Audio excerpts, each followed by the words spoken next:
Break के बाद आपका एक बार फिर स्वागत है हमारे इस खास कार्यक्रम दिल की बात में। और आज हम दिल की बात कर रहे हैं केंद्रीय खाद्य प्रसंस्करण राज्य मंत्री साध्वी निरंजन ज्योति जी के साथ। ज्योति जी, ब्रेक पे जाने से पहले आपने बताया था कि आप गांव में काफ़ी तारीफ होती है लोगों की। आपका काफ़ी एक जो राजनीतिक सफ़र है काफ़ी लंबा रहा है, संघर्षशील रही हैं आप। पार्टी के लिए आपने, संगठन के लिए बहुत काम किया है, लोगों से जुड़ाव भी है, तो जाहिर सी बात है सरकार को लेके फीडबैक आपके पास ज़रूर होगा। बताइए कि जितना संघर्ष आपने किया है, उस संघर्ष से आप जिस मुकाम पर पहुंची हैं उससे कितना संतुष्ट हैं आप? ऐसा कि मैं जब ये पद नहीं मिला था तब भी संतुष्ट थी, आज भी संतुष्ट हूँ, क्योंकि हम लोग संत हैं और भगवान कृष्ण की गीता भी पढ़ी है, कर्मण्येवाधिकारस्ते मा फलेषु कदाचन। कर्म करो, फल की इच्छा न करो, और कर्म करोगे तो अपने आप ही मिलेगा, फल मिलेगा। हाँ, इच्छा न करो, करते चलो निस्वार्थ, निष्काम कर्म करोगे तो आपको मिलेगा, वो कोई रोक नहीं पाए। अच्छा, आपने जो राजनीतिक करियर की शुरुआत की थी वो कब की, किन हालात में की? मुझे लग रहा है कि क्योंकि मैं आदि गुरु आचार्य शंकर के सिद्धांत को पढ़ी हूँ और अनुभव भी किया है, और मेरे पूज्य गुरुदेव पुरुष स्वामी परमानंद जी महाराज, गुरु बहन साध्वी रीतमरा जी हैं। मैं जब गाँव में कार्यक्रमों में जाती थी, सम्मेलनों में, लोगों के पास झोपड़ी नहीं होती थी, दुखी होते थे, पीड़ित होते थे, और गांव में अधिकांश पुलिस के द्वारा प्रभावित होते थे। मेरे जहाँ आश्रम है, दुखी होकर के लोग आते थे। मैंने कहा भाई मैं तो किसी से कह सकती हूँ, और दूसरा मैं नहीं जानती हूँ कि राजनीति में मेरा कदम कैसे रखा, क्योंकि सन 95 में माननीय कल्याण सिंह जी की सरकार थी, तब उन्होंने मुझे पशुधन निगम अध्यक्ष घोषित भी कर दिया था। तो मैंने मना कर दिया था कि मैं अभी समाज में आप लोगों के बीच में काम करूँगी। दूसरा मेरा जीवन बहुत ये कहूँ कि मोदी जी प्लेटफार्म में चाय बेच करके अपने पिता के साथ जीवन बिताते थे। आपको याद होगा कि बहुत पहले इतना भयंकर सूखा पड़ा था, और मैं लगभग 11 वर्ष की या 12 की होंगी, इतना ज़्यादा पूरा याद नहीं है। बहुत निहायत गरीब परिवार से हूँ जी, एक निहायत गरीब परिवार से आपका ताल्लुक़ रहा है। एक ऐसे समाज से आप आती हैं जो मेन स्ट्रीम में नहीं रहा है, बड़ा संघर्ष आपने उन दिनों किया होगा। तो क्या बता पाएंगे कि इतना संघर्ष की जो ये ताकत थी ये आपको कहाँ से मिली? तो मैं वो बताना चाहती थी, क्योंकि मेरे पिता गृहस्थ में थे, लेकिन गृहस्थ संत थे।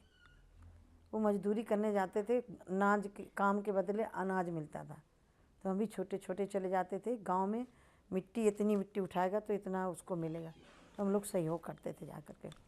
फिर मेरे यहाँ संतों का आगमन बहुत रहा, यज्ञ, और धीरे धीरे मेरे को प्रेरणा मिली कि मैं समाज का काम करूं, संत बनूं। निकल आए, 16 साल के भाई में निकले। मुझे प्रेरणा बहुत लोगों से मिली है। कहते हैं दत्तात्रेय जी के 24 गुरु थे, मेरे प्रेरणा देने वाले बहुत हैं, और उसमें से मैं अपने गुरुदेव ब्रह्मलीन हो चुके हैं स्वामी अच्युतानंद जी महाराज शास्त्री, और उनके गुरु भाई हैं युग पुरुष स्वामी परमानंद जी महाराज। मैंने दोनों में कभी अंतर नहीं समझा है, और मुझे साध्वी रीतमरा जी से और महाराज जी से बहुत प्रेरणा मिली है। तो जैसे आपने एक सामाजिक कार्यकर्ता के रूप में काम शुरू किया, धार्मिक प्रवचन से आप जुड़ी, उसके बाद फिर राजनीति का रुख कैसे? मैं अभी भी कथा कर रही हूँ। जिस दिन में कथा मेरी समापन हुई उसी दिन माननीय प्रधानमंत्री जी को फ़ोन पहुँचा, तो कथा मैं छोड़ूंगी थोड़ी, क्योंकि मूल तो मेरा वही धन है। पायो जी मैंने राम रतन धन पायो, मेरा धन वो है।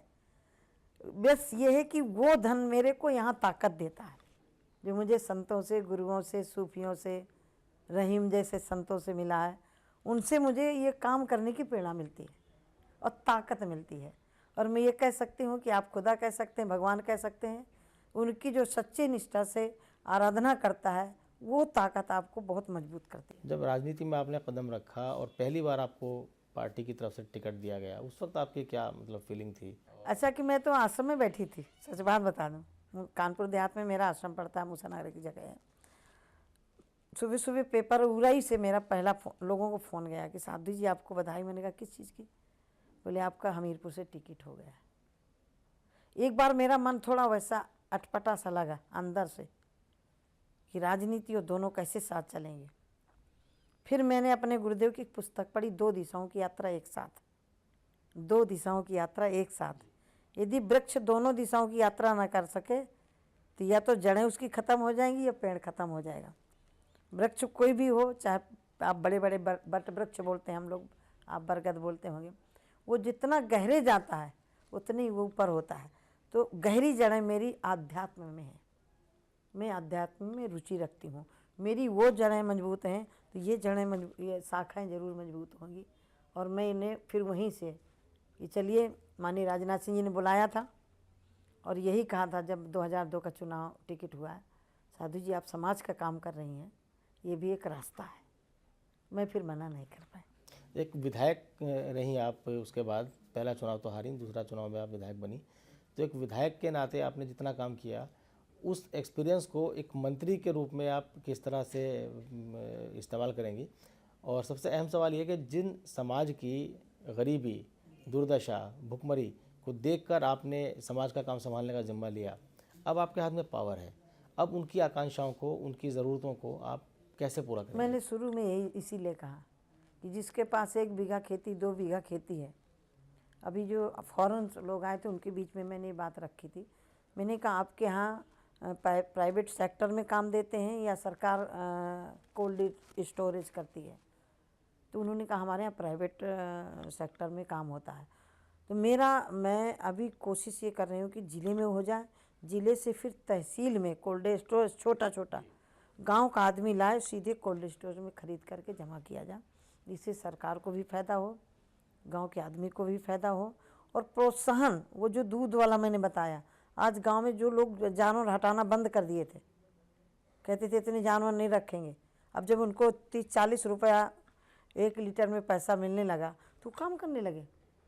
अब वो पलायन नहीं करेगा क्योंकि उसको गांव में रोज़गार मिलने लगा, क्योंकि हमने जो गरीबी अनुभव की है, हमने जिया है, उसमें लोगों से सुना नहीं है। लोग दूसरे से सुनते होंगे गरीबी, और यही कारण है जो सुनने वाले लोग हैं जी, वो किसी की झोपड़ी में पहुंच कर रोटी खा सकते हैं, लेकिन गरीबी क्या होती है ये अनुभव करना है तो हम लोग कर सकते हैं। साधु जी बहुत सही आपने बात की कि जिन्होंने गरीबी के बारे में सिर्फ सुना है वो वहाँ जाकर रोटी खा के कर सकते हैं, लेकिन जिन्होंने जिया है वो उस काम को कर सकते हैं। हम उम्मीद करते हैं कि आप जिस समाज से आपका ताल्लुक़ है और जिस समाज के सबसे निचले तबके को आप रिप्रेजेंट करती हैं, उसकी उम्मीदों पर आप खरी उतरेंगे। और साथ ही जिस प्रधानमंत्री ने आपको अपने कैबिनेट में जगह दी है, अपने मंत्रिपरिषद में जगह दी है, उनकी भी उम्मीदों पर खरा उतरेंगे। बहरहाल हमारे साथ इस कार्यक्रम में आने के लिए आपका बहुत बहुत शुक्रिया। तो ये थी साध्वी निरंजन ज्योति, जिन्होंने दिल की बात में दिल की बातें कहीं, दिल से बातें कहीं और हर मुद्दे पर अपने बेबाकी के साथ विचार रखे। तो अगले हफ्ते फिर मुलाकात होगी किसी और शख्सियत के साथ। तब तक के लिए मुझे दीजिए इजाज़त। नमस्कार।